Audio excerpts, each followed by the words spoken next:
नमस्कार, आप देख रहे हैं भारत समाचार लाइव और मैं हूं आपके साथ वैशाली। आइए रुक करते हैं आज की खास खबर पर। चित्रकूट जनपद के हिंदू जागरण मंच द्वारा अखंड भारत संकल्प उत्सव कार्यक्रम का आयोजन किया गया, जिसमें उत्तर प्रदेश सरकार के राज्य मंत्री वसुम अरुण ने कार्यक्रम में शिरकत की, जहां उनका फूल माला पहनाकर जोरदार स्वागत किया गया। यह कार्यक्रम भारत को अखंड भारत बनाने के लिए संकल्प उत्सव के रूप में मनाया गया, जिसमें लोगों ने अखंड भारत को बनाने के लिए अपने अपने विचार रखे। तो वहीं भारत की घटती जनसंख्या को लेकर चिंता जताई और लोगों से कम 3 बच्चे पैदा करने का संकल्प लाया। वहीं जब भारत और पाकिस्तान का बंटवारा हुआ, दोनों देशों की जिम्मेदारी थी कि अपने अपने अल्पसंख्यक समुदाय की रक्षा करनी चाहिए थी, जिसमें हिंदू भी हो सकते थे, क्रिश्चियन और बौद्ध भी हो सकते थे, लेकिन भारत ने अपने अल्पसंख्यकों को रक्षा करने के लिए बहुत कुछ किया। ये बहुत सुंदर आयोजन चित्रकूट में हिंदू जागरण मंच द्वारा किया गया। मुझे भी इसमें प्रतिभाग करने का मौका मिला। मूल रूप से ये चर्चा हुई कि अखंड भारत कब था, क्यों खंडित हुआ और भविष्य में फिर से कैसे अखंड भारत की ओर हम लोग बढ़ सकते। मूल बात जो मैंने रखी, जब भारत और पाकिस्तान या ईस्ट पाकिस्तान हमारा बंटवारा हुआ, दोनों देशों की जिम्मेदारी लेनी चाहिए थी अपनी अपनी अल्पसंख्यक यानी माइनॉरिटी समूह की रक्षा करने की।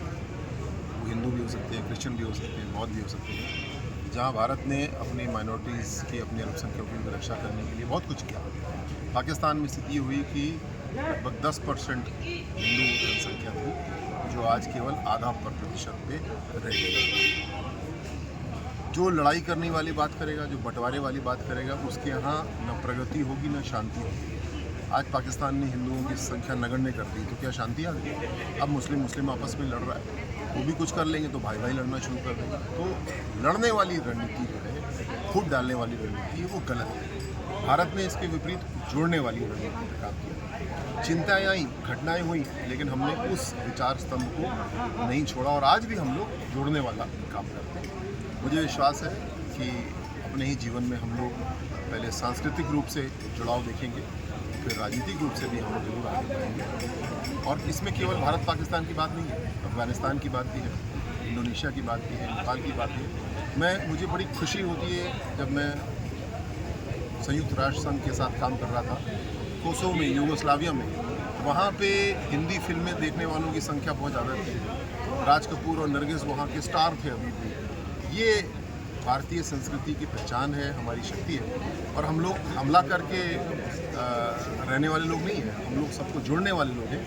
हाँ, अगर हमला हमारे ऊपर किया तो फिर मुंहतोड़ जवाब भी हमको देना आता है।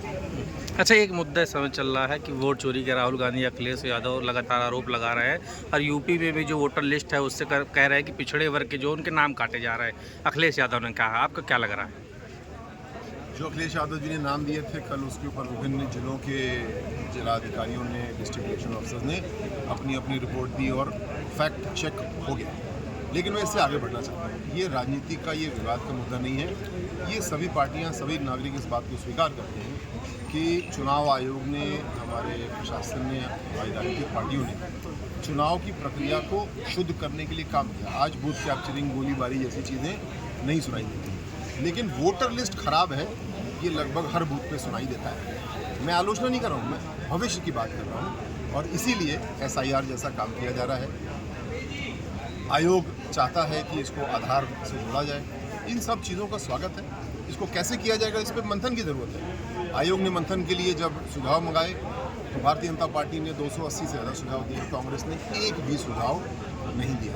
अब आप जाकर के प्रेजेंटेशन करें, चित्र दिखाएं, वो भी गलत निकल जाएं, उससे क्या फ़ायदा? जो आपको कहना है, जैसे आयोग मांग रहा है, उन्होंने भारतीय जनता पार्टी दे चुकी है, अन्य पार्टी नहीं चुकी, आप भी दीजिए। मैं इस बात का पक्षधर हूँ कि हमारी वोटर लिस्ट की शुद्धता को सुधारने के लिए काम करना चाहिए। जो आयोग ने प्रस्ताव किया है, मैं उसका भी समर्थन करता हूँ। ये राजनीति का विषय नहीं है।